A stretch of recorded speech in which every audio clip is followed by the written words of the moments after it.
Have you ever felt like you're stuck in an endless cycle? Wake up, grab your phone, go through your routine on autopilot, and repeat it all the next day. But what if I told you this isn't just random? Carl Jung called this synchronicity. The ancients knew the universe communicates through signs, but most people ignore them. They're too busy to notice. But you felt it. Something inside you started questioning. Now think, what brought you here? Coincidence? Or a calling to see beyond the illusion? If everything has meaning, what's yours? This could be the moment your perception changes forever, but the choice is yours. You can ignore it and keep going as always, or you can accept the calling and awaken. The question is, are you ready to see what you've never seen before?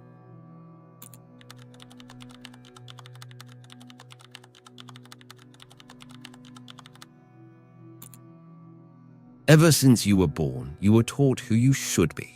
First, it was your parents, then school, society, religion, friends, work, each one adding a brick to the construction of your identity, shaping your worldview, telling you what's right and wrong, what's acceptable and what should be avoided.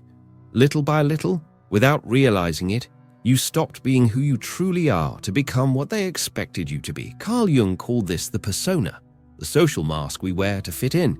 It's not completely false, but it's not entirely true either. It's the edited version of yourself, the one that adapts to expectations, that tries to please, that fears disappointing others. An invisible armor you wear every day without noticing. But here's the problem. The longer you stay inside this mask, the harder it becomes to remember who you were before you put it on. So tell me, are you living your life, or the life that was programmed for you? Since childhood, they told you life has a script. Go to school, get good grades, choose a stable career, work hard, buy a car, start a family, pay your bills, retire, and then finally, you'll be happy. But have you ever noticed how that promise never comes true? How it always feels like something's missing? You follow the script, do everything right, but the emptiness is still there. The anxiety, the feeling that something is off, the silent doubt whispering in the back of your mind. Is this it? That's because you're not really living. You're just repeating patterns. You're on autopilot. Wake up, grab your phone, go to work, fulfill your obligations, come home, watch something to distract yourself, sleep. Repeat it all the next day. Time passes. Years go by. And when you finally realize it, your life has been lived for others, for commitments, for expectations handed to you. But what about you? Where have you been this whole time? The biggest trap of modern society isn't chaos. It's routine. A closed cycle where you have the illusion of control, but in reality, you're just following a script you never wrote. You don't question, you don't challenge, you don't stop to reflect, you just keep going. And that's why so many people feel empty.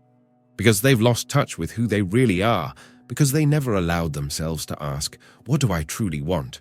Who am I beyond everyone else's expectations?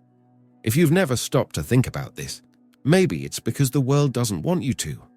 It needs you to keep fitting in, following the flow, obeying the rules, because a person who discovers who they really are becomes unstoppable. But are you ready to discover the truth? The encounter with the shadow. But there comes a moment when the illusion starts to crack. Something happens. It could be a loss, a disappointment, a crisis so intense that it shatters everything you once thought was solid. You lose your job. The relationship you thought would last forever comes to an end. Someone you love is gone. Or maybe one day you just wake up and realize you don't recognize yourself anymore. And then the question arises, who am I now? This is where the deconstruction begins, because everything that once defined you, your job, your relationships, your routine, no longer makes sense. You try to go back to the way things were, but something inside you has already changed. What once felt enough now feels empty. What used to be comfortable now bothers you. You sense that something is off, but you don't quite know what it is yet. Carl Jung called this individuation, the process of integrating all parts of yourself, even the ones you've spent your life ignoring, because within you there are layers that have been buried, parts of your true self that were silenced so you could fit into what was expected of you. But now that the illusion has started to crumble, these parts are emerging. And the truth is, you can't ignore them anymore. Every great transformation begins when we start questioning our reality. This is the crucial point in the hero's journey. In myths, the hero doesn't choose to leave their comfort zone. They are pushed out of it. Something happens that forces them to move, to see the world differently, to face their own fears. What seemed like an ending reveals itself as a calling, and now they must decide, move forward and face the truth, or cling to what no longer exists. Most people try to go back. They want everything to return to normal. But the truth is, normal was never real. It was just a stage setup, a story you told yourself to feel safe. And now that the curtain has fallen, you stand face to face with your own essence. No masks, no distractions, no excuses. So I ask you, are you ready to let go of what isn't yours? Because if you want to keep sleeping, there are countless ways to distract yourself. But if you've made it this far, maybe you've already realized there's no turning back. But letting go of what isn't yours isn't as simple as it seems. Because when you start breaking free from the illusion, something unexpected happens. You come face to face with what was hidden all along, the side of you that you've avoided. That part of your mind that holds unresolved fears, past wounds, and truths you've buried. Carl Jung called this the shadow. Everything we repress, but that deep down still controls us. The fear of failure, the insecurity of not being good enough, the anger that's been building for years, disguised under a smile, the traumas you pretended to forget, but that still dictate your choices. When you start waking up, the shadow doesn't disappear. On the contrary, it becomes impossible to ignore. And this is where most people give up. Because looking inward takes courage. It means admitting that you're not just the version of yourself that you show to the world. You're also everything you try to hide, but running away is not an option. You can ignore your shadow, but it will continue shaping your life from behind the scenes. The only real path is to face it head on and use it to your advantage. But to help you understand what I mean, let me share a story with you. In a dense forest, forgotten by time, lived a young lion named Kale. Since he was a cub, Kale was told that one day he would be the king of the forest. But there was a problem. He was terrified of his own strength. Every time he roared, he shrank back, afraid of being seen as dangerous. When he hunted, he hesitated at the last moment, letting his prey escape. The other animals respected him because of his lineage, but he didn't feel worthy. Deep down, he believed he wasn't strong enough. One day, Kale met an old raven with feathers as black as the night. The raven watched him for a long time before speaking. "You can't run from what you were born to be." Kale chuckled awkwardly. "You're wrong. I'm not like the other lions. I'm not strong. I'm not brave." The raven tilted its head and flapped its wings. "And who told you that?" Kyle remained silent. He didn't know how to answer.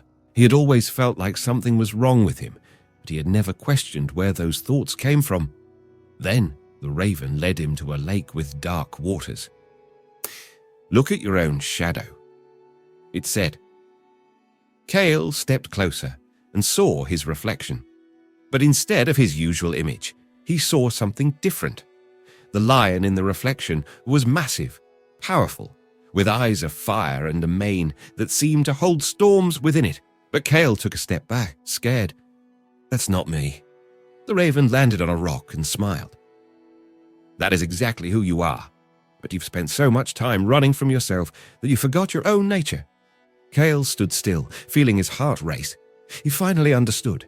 His fear was never about failing. His fear was of being as strong as he had always been, of accepting that he carried a power he had refused to see. Until now. That night, when Kale roared at the moon, for the first time, his voice did not waver. This is the journey of self-discovery. What you fear in yourself might actually be your greatest strength, but as long as you reject your shadow, it will continue to haunt you. True spiritual alchemy isn't about eliminating this part of you, it's about integrating it, turning the lead of your shadows into the gold of wisdom. Now, an exercise for you. Pause for a moment and listen to the voices in your mind.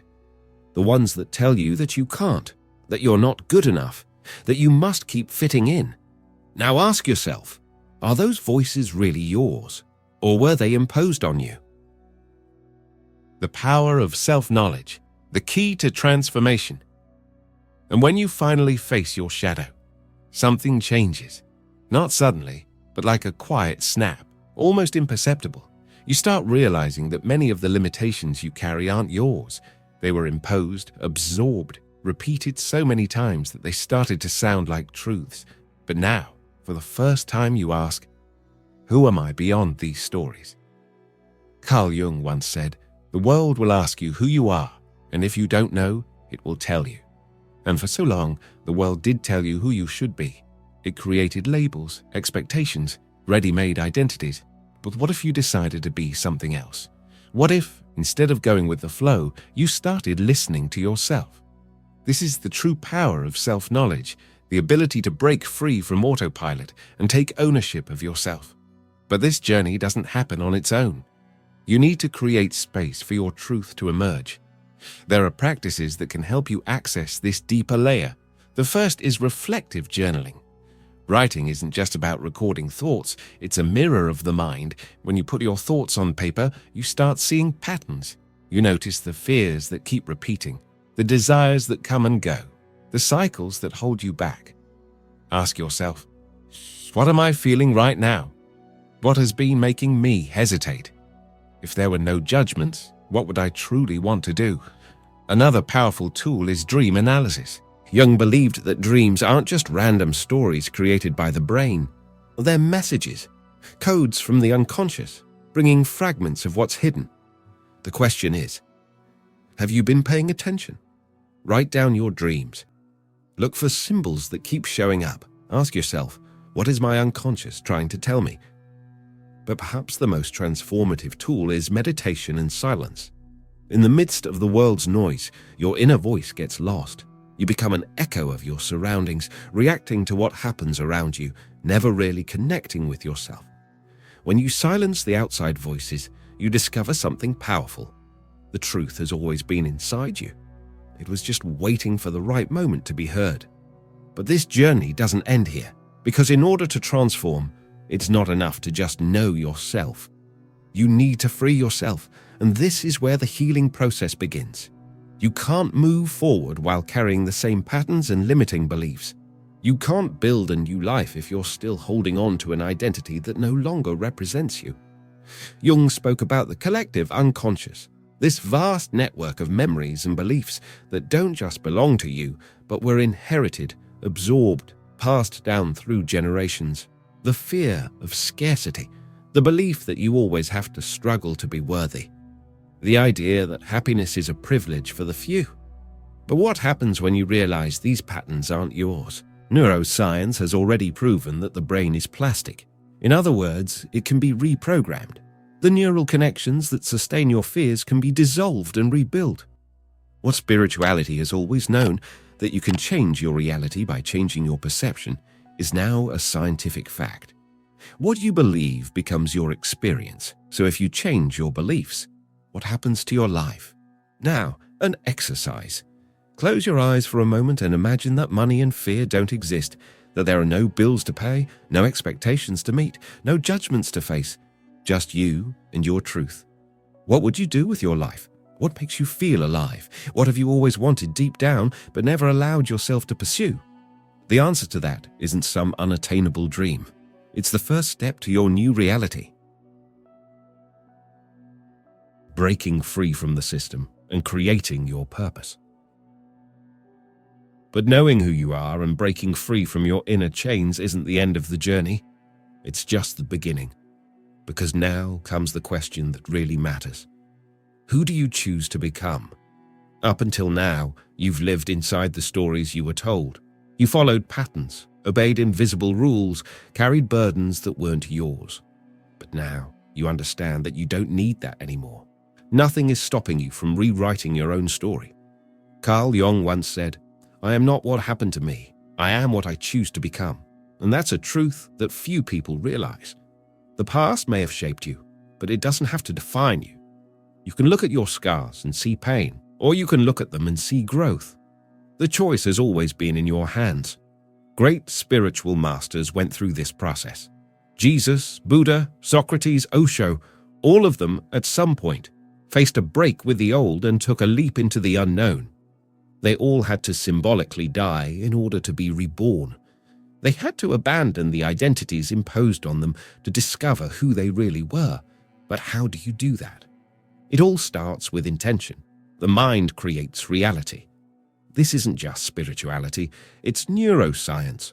Your brain doesn't distinguish an intense thought from a real experience, meaning what you truly believe starts manifesting in your life, not by magic, but because your perception aligns with that new reality, and you start seeing opportunities where you once saw barriers. If you see yourself as someone who is lost, your mind will reinforce that belief. If you see yourself as someone who is becoming free, every step you take will be guided in that direction. You choose every day. But this transformation takes courage, because breaking away from what's familiar is scary. Fear shows up, doubt whispers, but what if, instead of seeing that as an obstacle, you saw it as a sign that you're heading in the right direction? And this is where we step onto the path of freedom, because changing your mind isn't enough. You need to change your actions. The system we live in was designed to keep you stuck in cycles. It teaches you to depend, to fear scarcity, to seek external validation. But now that you see it, the question is, how do you break free? The first key is detachment. But listen, detachment doesn't mean throwing everything away all at once. It doesn't mean throwing your life into chaos and running after something uncertain. It means stopping the habit of clinging to what no longer makes sense. It means questioning habits, beliefs, and patterns that exist simply because you once accepted them without thinking. Look at your life right now, the places where you feel heavy, the routines that don't bring you joy, the commitments you take on without wanting to. You don't need to change everything overnight, but we can start now. Small decisions create big revolutions. Breaking free from social conditioning doesn't mean rejecting everything. It means choosing consciously what is truly yours and what was imposed on you. Now, an exercise. Close your eyes and visualize your ideal life. But don't just think about big achievements. Think about how you would feel waking up in the morning, the kind of conversations you'd have, the people around you. What would fill your mind and your energy? Now ask yourself, what is one small step I can take today to get closer to that? And then take that step. And now we reach the turning point. You've made it this far, and that wasn't by accident. You could have stopped at any moment, but something inside you brought you to this exact moment. Carl Jung said that what you need the most will always be found where you least want to look. And maybe, until now, you've avoided facing this truth. The life you're living today is the result of the choices you accepted, the stories you believed, the chains you never questioned. But now you know there's another path. And here's the real question. What are you going to do with this knowledge? The universe is always sending signs, small reminders, unexpected encounters, moments of synchronicity that show you something bigger is happening. If this message found you, if these words resonated with you, maybe it's because your time has come, the time to wake up. But here's the truth most people don't want to hear. If you ignore this call, everything will stay the same. You can close this message. Go back to your routine. Keep carrying the same fears, the same excuses, the same cycles. But something inside you has already changed. You've seen behind the curtain. You know there's a choice. And once you see, you can't unsee. The spiritual journey isn't an external path, something you find outside of yourself. It's an inner movement, a shift in how you perceive reality. You don't need to have all the answers right now. You don't need to know exactly where this path will lead. You just need to take the first step. So I ask you, are you ready to live the life you truly want? Take a deep breath. Feel that question inside you, because the answer doesn't need to be said out loud, but it already exists, and you know what it is. Now, before we go, remember this. The first step is yours to take. Transformation doesn't happen in a single moment, but it begins with a decision, with an act of courage. You don't have to change everything at once, But you can start now. You can question something you've always accepted without thinking. You can observe your patterns with more awareness. You can make a choice that aligns with your true self. Because that's how real change begins, small or quiet, but full of meaning. And before you go, there's something important waiting for you. I've set aside a special video for you to take the next step on this journey. A deep dive into everything we've talked about here, and a way to help you apply this to your life in a real practical way. So don't leave just yet. Click the video that's appearing on the screen now, and I'll meet you there. See you on the other side.